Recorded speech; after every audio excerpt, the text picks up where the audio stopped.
I don't think you have to be the world's best writer. I've been more successful than other writers that I think are actually better pure writers than me. In this video, I have Jennifer Goforth Gregory, a freelance content marketing writer and author of the Freelance Content Marketing Writer, which was named one of Amazon's hottest new releases. In this video, you'll learn how much do freelance content marketing writers make. This is part 3 of a 3-part series. Be sure to check out the other videos in this series that are linked in the description below.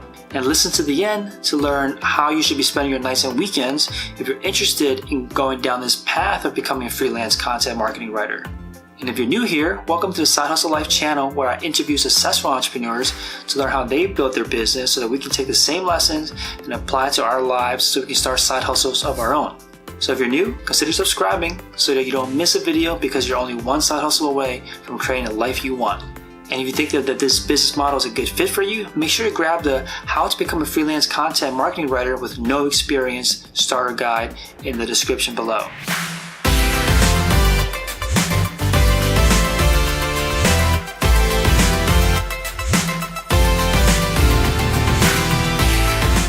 So when you are starting this small assignment, I think one of the big questions is, should you ever do free work? What are your thoughts on that? Should you ever do free work to get that initial trust, that initial introduction, or do you believe you should always charge? I think that you should always be paid. I think there are very rare circumstances where that payment is not money, but that is usually only when you're starting out. And I do not believe in working for exposure, which means just putting it out in the world and hoping someone finds you. However, there are very certain circumstances where working for free or lower pay for a specific clip that will get you in the door and help you earn more money. For example, the woman that I was helping the other day, who was a professional journalist and now works as a church secretary. She does not have any. She wants to approach companies that are selling the technology to churches, but she does not have any church technology clips. So in her case, we found a list of some blogs and publications that pay low or don't pay. She's going to write a very small number of posts, probably 3 or 4, to get the clips to then market directly to the companies. In that case, I think it's okay because she knows exactly what she's doing with it. She's getting a very specific clip that in some ways is worth more than money, because she's not going to get the work without those clips. This is an approach to build a portfolio in that particular industry before you reach out to them? I think that there's probably 1% of the cases where it's the right thing to do. But I do think there are some of those out there. So you err on the side of never working for free unless there's a very specific reason that could potentially lead to actual client work later. Yeah. Now, how do you, for someone that's just getting started then, where they don't have I think when you mentioned in your LOI example, your letter of introduction, you mentioned your background, the credentials essentially that you have, the experience you have. Yeah. What if you have no experience? Like, how do you recommend someone approach a client when they don't have any, formal experience? Maybe they understand the industry and they're part of it, they understand the category, but they're not an actual writer yet in that category. How many do you recommend people produce before they can start approaching a client?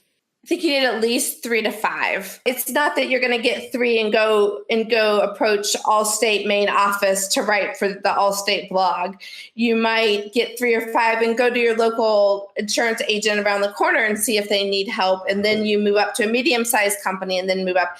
I really think of as a career when you move through, it's a stair step.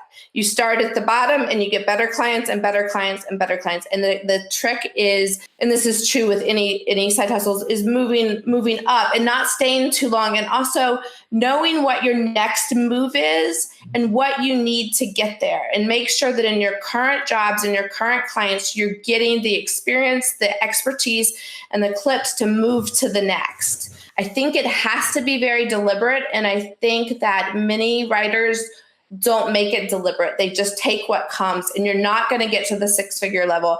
When I was building my business, I was super strategic. Something that I use for a trick, I call it bridge to a new niche. And so let's say you're writing, let's say you're writing a lot in tennis, but you really would like to write about finance. So you don't have any finance clips. You've been a tennis reporter for the magazines and newspapers your whole life. So what I recommend is what I call the double niche. So you have a relationship with some tennis editors. So pitch some stories that are tennis and finance. So maybe it would be the best credit cards for tennis lovers to get rewards points, or how to budget for tournaments, and then take a B2B angle. So go write for the tennis shop owners for one of those publications, which you probably have relationships with, which would be, budgeting for a tennis shop. How does a tennis professional manage expenses? So think of, and then now you have some finance clips, or even budgeting for tournaments. And this goes back to being a business owner and not being a hobbyist, and not approaching it just as I'm a freelancer. Business owners have goals, they have strategies, they have marketing plans, and that's what you have to do to get to the six-figure level. A big part of getting to that six-figure level is that big question that comes then in that business discussion is, how much do you charge? Like, how do you go down that? How do you approach that question?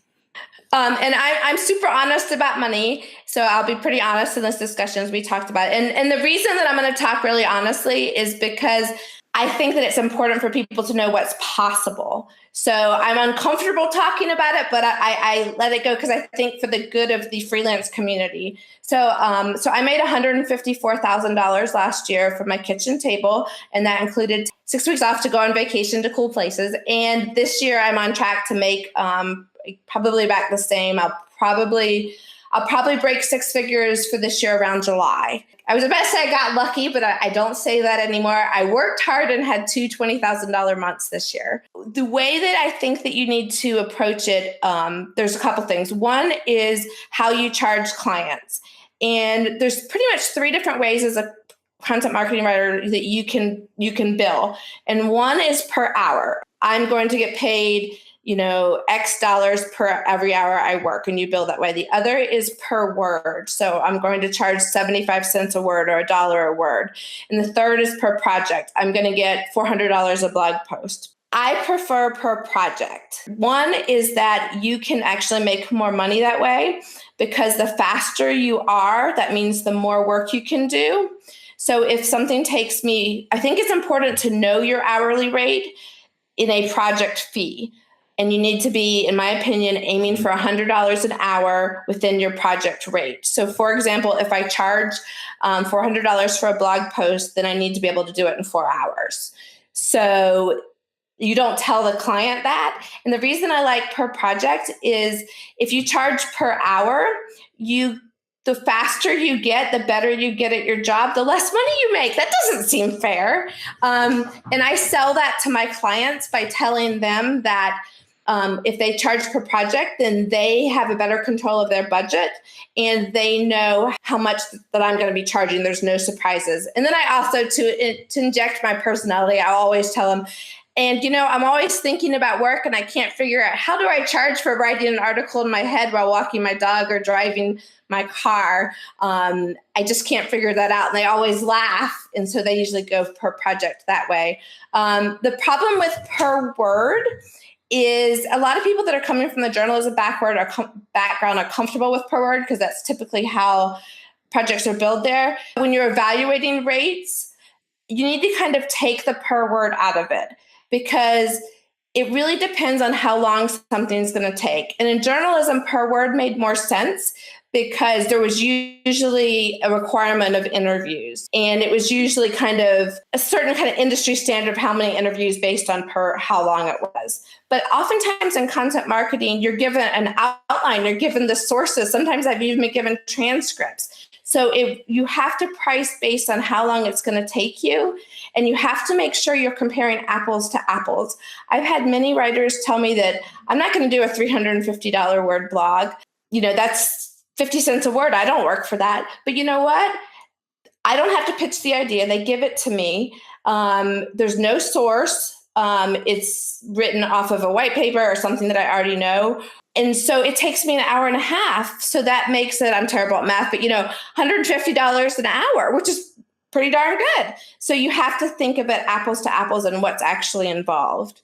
So I recommend the project fee. And I also recommend that if you're not exactly sure how long something's going to take and it's going to be a reoccurring project, say, how about we price it, $350 a blog post for the first two, and then let's talk again and see kind of what's involved, and we can renegotiate at that point. And most people are willing to do that. Most business owners understand that you don't know exactly what's involved. And I also am a huge proponent of managing the revision process, because that can dramatically decrease your hourly rate if there's 1.5 million revision rounds. So in the initial conversation, I discuss managing revisions, and I think that's really important. One is that if it's a new project or a longer project, I always request that I do an outline ahead of time and have the outline reviewed by everyone that's going to sign off on it. That saves more time than anything. And it's so funny. People don't think anything of if you're kind of off on the outline, but if you give them a first draft that's off, they think against you. The outline has worked so well, especially with white papers, and even with shorter blog posts. I'll send over a bullet outline before I get started with a new client. And that saves a ton of time. The other thing that I request is that everybody who's reviewing it reviews the outline and every draft. I worked on a very large tech company project one time, ebook, version 4, where it was just a sign off. I didn't think there'd be any comments. It was 5,000 words. Someone gave it to someone named Ralph, and Ralph had lots of comments. And when I opened it up, the whole paper was read with Ralph's comments. And the project ended up getting delayed. The client ended up paying me more money, all because these changes were introduced way late in the process. If Ralph had been in the beginning. So I always call it the who the heck is Ralph syndrome. And I talk to the client about that up front, and they laugh and they're like, oh yeah, I don't want that to happen. So I always say, who's going to be signing off? Can you make sure they look at the outline in the first draft? And the third thing that I recommend with the managing revisions, this is going to sound funny, but anyone that has ever seen a track changes fight in a Word document will understand. Sometimes different people will review it and they'll have a fight in the comments. No, I don't think this. Check with so-and-so. And you're like, as an outside contractor, you don't know who wins. I've had some very nice people that have spent a lot of time making their own track changes with colors and strike throughs. So request that they use the Word track changes, and also request that there's one person that goes through before you get it back and resolves any track changes fights. Got it. So this, going back to what you're saying, was that you want to control for a lot of this, you want to focus on a project-based fee, and you also mentioned that you want to try to back out to essentially $100 per hour. Is this possible for a beginner? Like, is this an aspirational number? It's aspirational. So what I always tell people is find out where you are now. Figure out the hourly rate, because a lot of writers don't know that offhand. So figure out your hourly rate. And when I was starting to build my business, I was at the 25, 50 range the first time someone told me to figure that out. And so you move up. So if I'm making 25 an hour right now, then I try to make 50 in the next 6 months. And then I try to move up to 75. And usually it's finding new clients. What I was doing at that stage, and what I recommend to other people, is find a higher paying client, drop your lower. Then you find another higher paying, drop your low, and you keep moving up that way. And that tends to work. It's strategic. It's not overnight, but you build up, and you also don't get over your head, because you're building up to bigger clients that are paying more money. So you're learning a lot as you go. So for a lot of the stuff that I do, it's more in the $150 range. So if it's very specialized tech or health or science, that's where you should be aiming, is what I consider the industry average for experienced freelancer that's earning a good wage is 100. Got it. Now, once people get to that 6-figure range, the range that you're in, like, how busy are you? What is your day-to-day like? And that's kind of hard to tell, because I go with the work-life integration, not work-life. Some people, and I think you have to decide which one you're going to do. Are you going to have strict office hours and never veer out of it? I have teenagers, and so I have set dedicated office hours from 8 to 2 every day. But then after that, it kind of depends on my life, and it kind of it kind of goes with the flow. I'll try to work in the afternoons, but it really just depends. I don't take calls between 2 and 3 because I'm picking up my high schoolers from school and getting everybody settled, and that's important to me. And I'm very upfront about that.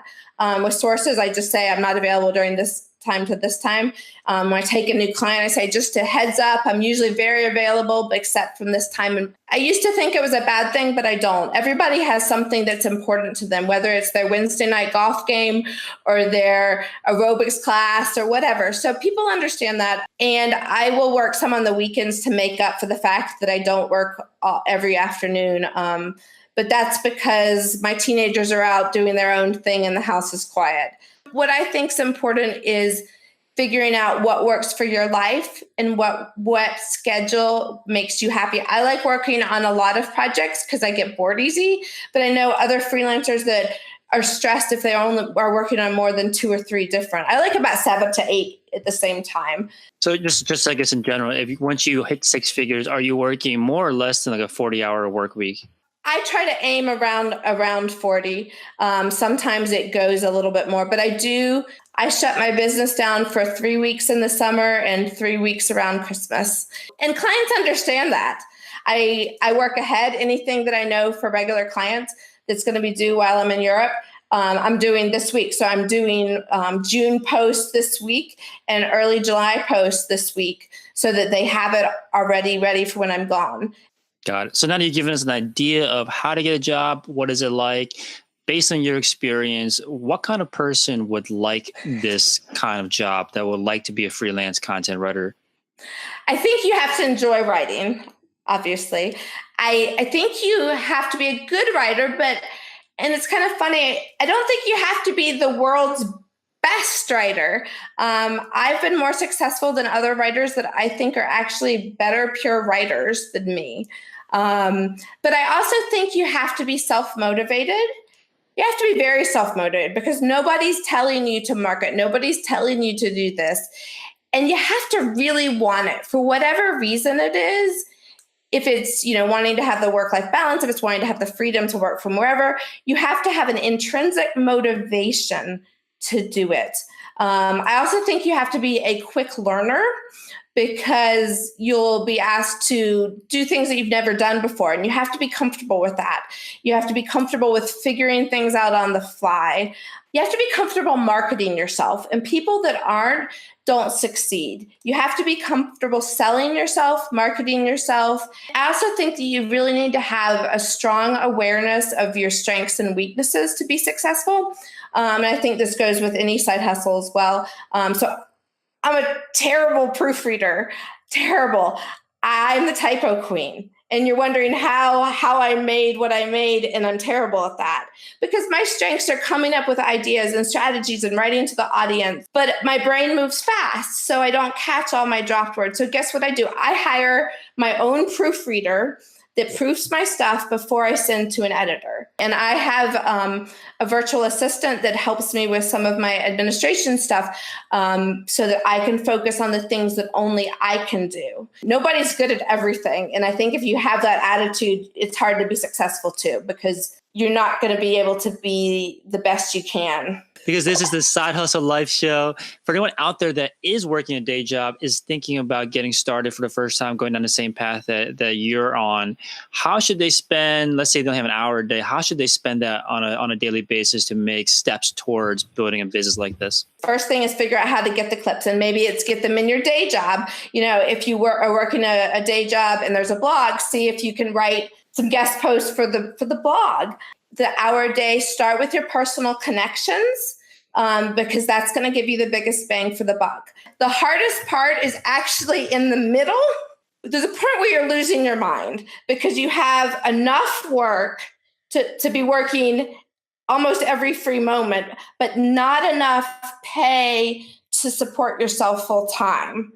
So there's a point where you either have to have saved up or take a leap of faith. And that's the scary point. I think that's true with any side hustle that you want to turn into freelance. It's almost impossible to make the full-time income working as a side hustle. So there's a middle point. And some people I know have cut back on their full-time job and done it that way. Other people I know have, saved up in the interim so that they have the ability to fund the middle part. Others have been a second income in their family and been able to do it because of that.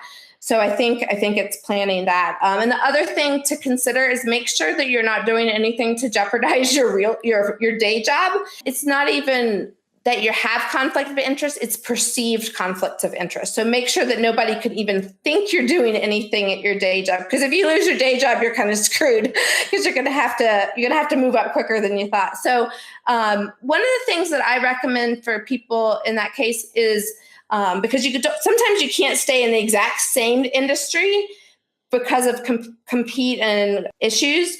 So sometimes I recommend an adjacent industry. So for example, I was helping a editor of a food and beverage magazine. And so we were talking, she said she couldn't go in the food and beverage, but we started talking and she had enough contacts in the hotel industry because it was adjacent. There was some overlap, but not enough that her employer would be mad. They were different people, different audience, different contacts. And so she was able to go adjacent that way. Some people have been able to do it because of use an industry of a former job or a hobby or something like that. But just make sure that you're no one could perceive of any issues. Makes sense. So thank you so much for your time, Jennifer. Where can the audience go to follow along with you or see what you're up to or learn more about what it's like to be a freelance content writer? Well, I have a blog and it's called The Freelance Content Marketing Writer, and it's at www.jennifergregory.com/blog. And I just wrote a book, so I'm really excited. It's been doing really well. It was the #1 new release for the small business section. And it's called The Freelance Content Marketing Writer. And we also I just started a Facebook group. Guess what it's called? The Freelance Content Marketing Writer.